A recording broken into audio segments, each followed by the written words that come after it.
then somebody said, well, we need a well-trained modern ENT person in town. Why don't you stop and go back and get further training and go into ENT, and which he did. And he went. He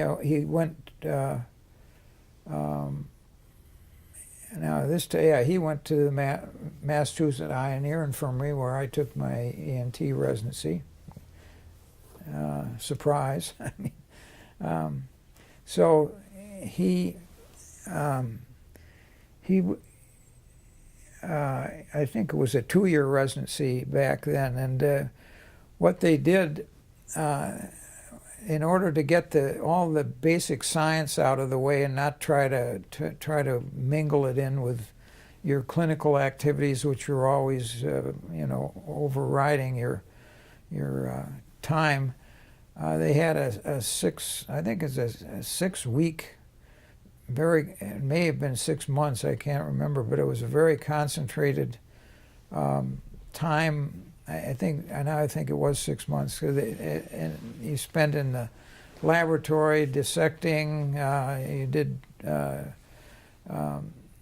You had lectures and a lot of seminars before you actually started your actual residency training, and there it was divided between ENT and eye. And ENT back then was a relatively simple. It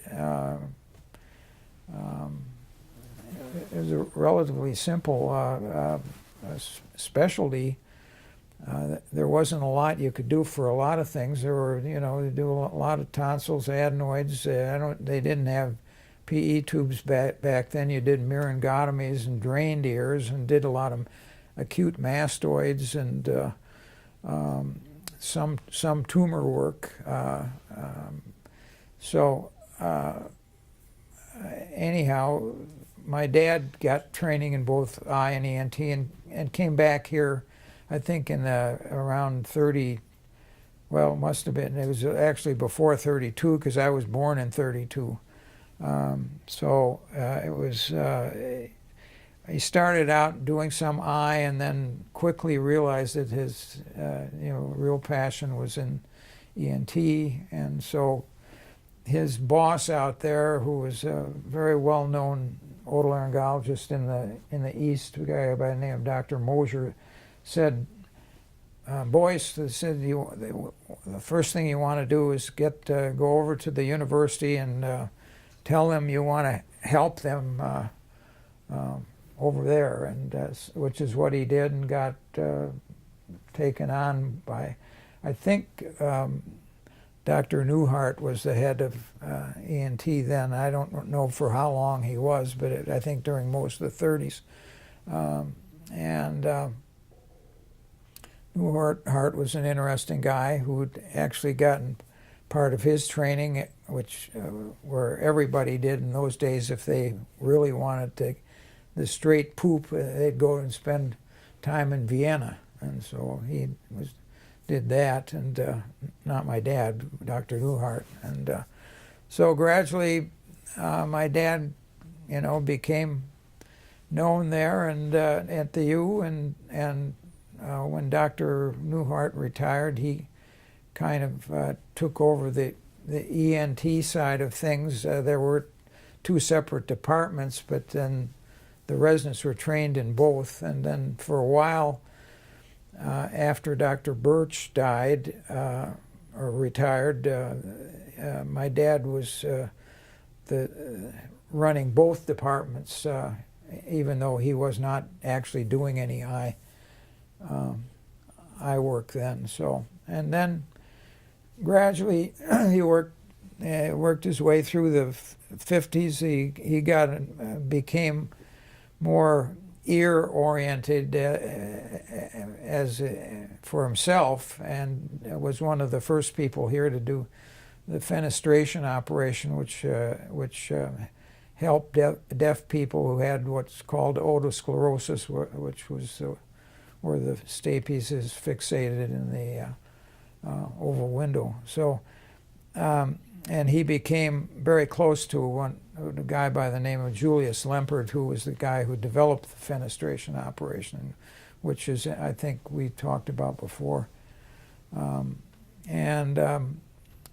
So then he, he became very close to Dr. Hilger, who was one of his residents in the late 30s, and then Hilger, of course, went off to war for 4 years and got a lot of training in a lot of head and neck stuff, and so he became, when he came back from the service, he got very involved particularly in the tumor work at the university. So, and by the time my dad retired, which was in 1965, things were beginning to change then, as far as how you gave responsibility to residents, whether you could bill for residents whom you oversaw in the clinic and whatnot, and so he and then you saw the beginning of these HMOs and whatnot. So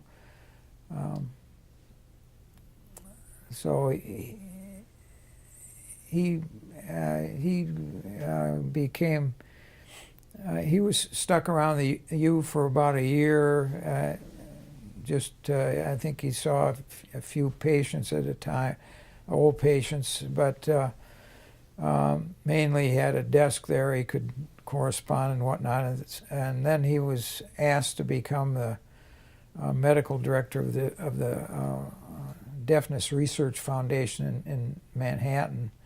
And so he commuted to Manhattan for, I think it was about 2 years, until he thought he'd had enough and someone else took over. But he wasn't doing any, surgery or anything like that out there. It was purely an administrative job. In the meantime, he had been involved at the American Board. He actually, back then, I don't know who really wanted the job, but he was, I think he was the head of the board for 6 to 8 years, and also was during this whole period was president of various specialty societies, specialty societies that existed in our field, everything from laryngology to head and neck to otology to rhinology. Then the plastic surgery was coming on the scene. And so anyway, he had a very full life, and I thought, this is not exactly what I want to do my whole life. Too much. There was too. He was too involved in too many things. So I sunk in my roots at one place and stayed.